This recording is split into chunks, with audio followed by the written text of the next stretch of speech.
Hi దోస్తులు, మీకు ఇవాళ మంచి మెసేజ్ ఇవ్వబోతున్నా.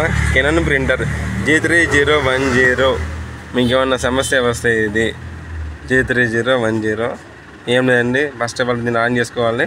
ఆన్ చేసిన తర్వాత మీకు బ్లాక్ ప్రింటింగ్ రాకపోతేనే ఓన్లీ జాగ్రత్తగా గమనించండి. చూడండి, ఇంకా మన సెట్టింగ్ ఉందా, ఈ సెట్టింగ్ని ఒక్కసారి నొక్కాలి. నొక్కిన తర్వాత సెకండ్ సారి గ్రీన్ బటన్, ఇది గ్రీన్ అండి, జాగ్రత్తగా గమనించాలి. గ్రీన్ బటన్ ఒకసారి నొక్కిన తర్వాత మళ్ళీ ఓకే అవుతుంది. అంతలోపు మళ్ళీ తర్వాత మళ్ళీ సెట్టింగ్ని 2 టైమ్ ప్రెస్ చేయాలి. 2 టైమ్ ప్రెస్ చేసిన తర్వాత జాగ్రత్తగా గమనించి చేసుకోండి. మళ్ళీ తేడా వస్తే మొత్తం ప్రింటింగ్ మొత్తం ఖరాబ్ అవుతుంది.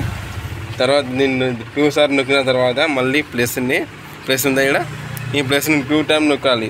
2 టైమ్ నొక్కినాక దీని కింద ప్రింటర్కి దీని కింద ఏం పెట్టకూడదు. నువ్వు డైరెక్ట్ ఇది ప్లస్ చేయి, కలర్ ప్రింటింగ్ చేసేసి ఇంకా ఆల్రెడీ మీకు ప్రింటింగ్ వస్తుంది. మొత్తం లైన్స్ వస్తాయి, ఓన్లీ ఏం రాదు, ఓన్లీ లైన్లు వస్తాయి. అవి చూసుకొని జాగ్రత్తగా గమనించండి. Boy friends. ఇంకేమైనా సమస్య ఉంటే చెప్పండి, దానికి పరిష్కారం చెప్తాను నేను. బాయ్.